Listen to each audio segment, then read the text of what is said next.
Hello friends, मैं doctor S Z. Jafri Indore chest and allergy centre Indore की ओर से आपके से बात कर रहा हूं। आज हम लोग एक बहुत कॉमन चीज़ पे बात करेंगे जो बहुत आपके संपर्क में आती है चीज़ें, और आप अक्सर परेशान हो जाते हैं कि हमें क्या करना चाहिए। एक चीज़ होती है कॉमन कोल्ड, जिसको बोलते हैं सर्दी ज़ुकाम, और एक होता है एलर्जी वाला कोल्ड। तो दोनों के अंदर डिफ्रेंशिएशन क्या है, हम कैसे डिफ्रेंशिएट करें कि हमें क्या करना है। जो कॉमन कोल्ड होती है ना, ये अक्सर आपको जो मेडिकल स्टोर है इनकी दवाओं से काम हो जाता है, जिनको हम ओटीसी बोलते हैं। इसमें आपको डॉक्टर के पास जाने की ज़रूरत नहीं पड़ती है, आप बहुत अच्छे से अपना इलाज कर लेते हैं।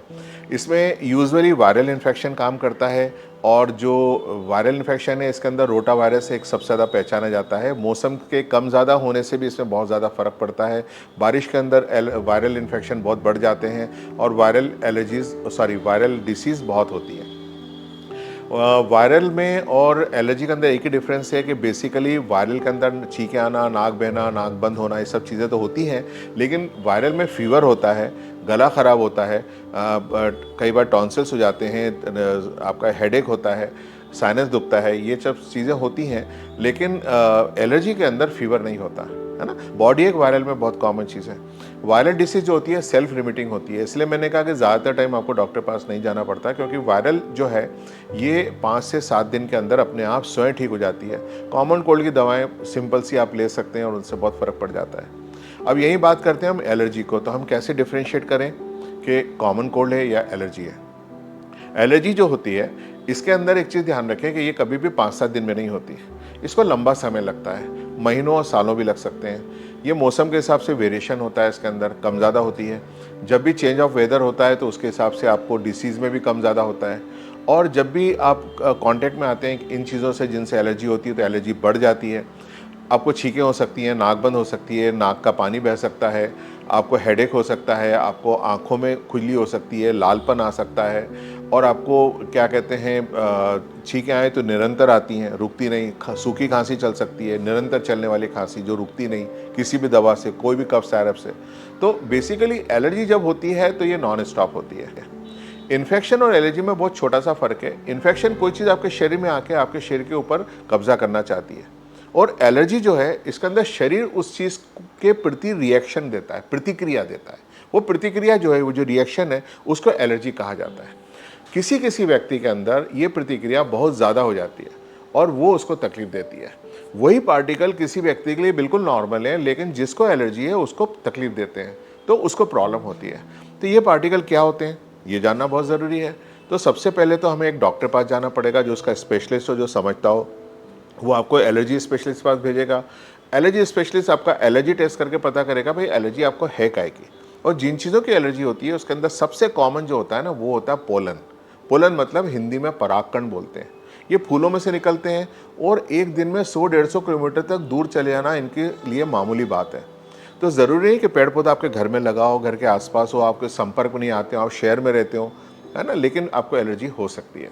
उसी प्रकार से एक माइक्रोस्कोपिक कीड़ा होता है बिस्तर में, गद्दों में, चादरों में, कारपेट में, उसको डस्ट माइट बोलते हैं। ये सेकंड नंबर पे सबसे कॉमन है। जो हमारे समुद्री जगह है जहाँ पे ह्यूमिडिटी बहुत होती है, वहाँ पे ये बहुत ज़्यादा पाया जाता है। और जो जगह खुश्क है वहाँ पे भी होता है, क्योंकि आजकल एसी और हीटर हर जगह पाए जाते हैं। तो डस्ट माइट एलर्जी दुनिया की एक सबसे बड़ी प्रॉब्लम है। तीसरी चीज़ जो होती है वो है फंगस, और एक होता है डेंडर। डेंडर मतलब जानवरों के बाल खाल। कीट पतंगे भी होते हैं, कॉकरोच है, मक्खी है, मच्छर है, इनके जो रुएं होते हैं ये भी नाक से अंदर जाके तकलीफ देते हैं। तो ये बहुत सारी चीज़ें होती हैं, कभी कभी खाने की चीज़ें भी करती हैं। तो हमें एक्चुअली एलर्जी स्पेशलिस्ट को टेस्ट करना पड़ता है कि आपको काय से तकलीफ है। यूजुअली 2-4 चीज़ों से तकलीफ निकल सकती है, कभी कभी एक से भी निकलती है, पर अधिक चीज़ों से नहीं निकलती। तो उसके लिए आप, है ना, सबसे पहले आप एलर्जी स्पेशलिस्ट के पास जाइए, उनको कहिए कि मुझे एलर्जी टेस्ट करके बताएं कि क्या है। अब मैटर आता है किसके पास जाएं, क्योंकि मार्केट में प्रैक्टिकली ऐसी स्थिति होती है कि काफ़ी सारे डॉक्टर हैं जो अपने आप को एलर्जी स्पेशलिस्ट बोलते हैं, और काफ़ी सारी पैथोलॉजी लैब हैं जो अपने आप को बोलती हैं हम एलर्जी टेस्ट करते हैं, जबकि ये बहुत स्पेशलिस्ट सेटअप होता है, और हिंदुस्तान में बहुत गिने चुने सेटअप है। पूरे भारतवर्ष के अंदर मुश्किल से आप गिन सकते हैं उंगलियों पे, इतने कम सेटअप है। तो एलर्जी टेस्ट हर जगह नहीं हो सकती, और जो एक्चुअल एलर्जी टेस्ट होती है वो स्किन पे होती है, चमड़ी के ऊपर होती है, और उसको स्किन पिक टेस्ट बोलते हैं। पूरी दुनिया में, भारत में नहीं, पूरी दुनिया में वो गोल्ड स्टैंडर्ड है। तो अगर आपने स्किन प्रिक टेस्ट नहीं कराई तो आपने एलर्जी टेस्ट ही नहीं कराया। तो आपको सबसे इंपॉर्टेंट ये होना चाहिए कि ब्लड टेस्ट ना करा के आपको स्किन प्रिक टेस्ट कराना है। पहली चीज़ तो ये समझ लीजिए। दूसरी चीज़, करने वाला एक्सपीरियंस आदमी हो। ऐसा नहीं हो कि इन एक्सपीरियंस कर रहे हैं, टेक्नीशियन कर रहे हैं, आपको कुछ पता ही नहीं है और आपको एक रिपोर्ट हाथ में दे दी, उससे काम नहीं होता है। थर्ड चीज़ जो है सबसे इंपॉर्टेंट है, जो एलर्जी का पार्टिकल निकलता है उससे हम बचें कैसे, अवॉइडेंस। तो वो आपको डॉक्टर जो एलर्जिस्ट है वो बताएगा कि आपको काय की एलर्जी है, उससे बचना कैसे है। अपने आसपास की जो जलवायु है, आसपास के वातावरण जो है, उसको कैसे परिवर्तित करना जिसमें आप रह सको, उन पार्टिकल का एक्सपोजर आपको कम से कम हो सके। तो आपके लक्षण कम हो जाएंगे, लक्षण कम होंगे तो दवाएं कम हो जाएंगी। दूसरी चीज़ जो होती है, आजकल दवाएं बहुत अच्छी अच्छी आ गई हैं, वो ले सकते हैं आप। और उसके साथ बायोलॉजिकल कुछ इंजेक्शंस आ गए हैं जो इम्पोर्टेड होते हैं, वो भी बहुत अच्छे आ गए हैं। लेकिन एक प्रॉब्लम है दवाओं में, ये आपको परमानेंट और लॉन्ग टर्म सॉल्यूशन नहीं देते। जब तक आप लेते हैं ठीक रहते हैं, आपने 1 महीना लिया, 1 साल लिया, 5 साल लिया, जब तक आप बिल्कुल ठीक हैं। जिस दिन छोड़ा बीमारी वापस हो जाती है, तो इंसान फ्रस्ट्रेट हो जाता है कि हमें कब तक लें। तो इसके लिए एक बहुत अच्छा सॉल्यूशन है, उसको बोलते हैं एलर्जन इम्यूनोथेरापी, जिसको कई लोग वैक्सीन भी बोलते हैं, बट एक्चुअली ये इसका टेक्निकल नाम है AIT। तो इम्यूनोथेरापी जो होती है ये उसी पर्टिकुलर पार्टिकल की होती है जिसकी आपको एलर्जी है। तो आपकी रिपोर्ट को फैक्ट्री भेजा जाता है, फैक्ट्री आपके नाम से मेड टू ऑर्डर इम्यूनोथेरापी बनाती है। वो इम्यूनोथेरापी एक्चुअली आप लेके आते हो और आपको दी जाती है।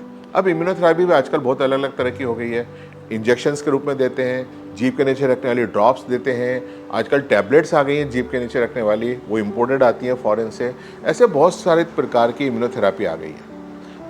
तो बहुत सारी इम्यूनोथेरापी आप उसको यूज़ कर सकते हैं। इम्यूनोथेरापी को लंबे समय तक लेना पड़ता है, पर उसका सबसे बड़ा फ़ायदा ये है कि ये आपकी बॉडी को टॉलरेंट कर देती है जो अभी इंटॉलरेंट है। तो बॉडी आपकी हाइपोसेंसिटाइज हो जाती है, कभी कभी डिसेंसिटाइज हो जाती है। हाइपो हो गई तो दवाएं कम हो जाएंगी, डिसेंसिटाइज हो गई तो दवा टोटल हट जाएगी। तो इम्प्रूवमेंट डिपेंड करता है कि आपकी क्वालिटी ऑफ टेस्ट और क्वालिटी ऑफ वैक्सीन कितना अच्छा है, और उसके हिसाब से आपको रिजल्ट मिलते हैं। और एक समय ऐसा आता है जब आपको दवाओं की आवश्यकता टोटल ख़त्म हो जाती है। तो मेरे हिसाब से अगर आपको एलर्जी है तो आपको एलर्जी टेस्ट कराना चाहिए, क्वालिफाइड पर्सन से क्वालिटी वाला टेस्ट कराएं, अवॉइड करें, दवाएं लें प्रॉपर, और इम्यूनोथेरापी कराएं। जहां अगर कोल्ड है तो उसमें आपको घबराने की कोई ज़रूरत नहीं है, क्योंकि वो तो अपने आप ही ठीक हो जाती है। और अगर ठीक नहीं हो रही है तो डेफिनेटली आपको एलर्जी है, फिर तो आपको स्पेशलिस्ट डॉक्टर को दिखाना पड़ेगा। पर उसके पहले फैमिली फिजिशियन को दिखाएं और उसके बाद आप एलर्जिस्ट को दिखाएं। तो आपके लिए हम इतना ही आज लेके आए हैं, डॉक्टर जाफरी की ओर से जनहित में प्रसारित। धन्यवाद।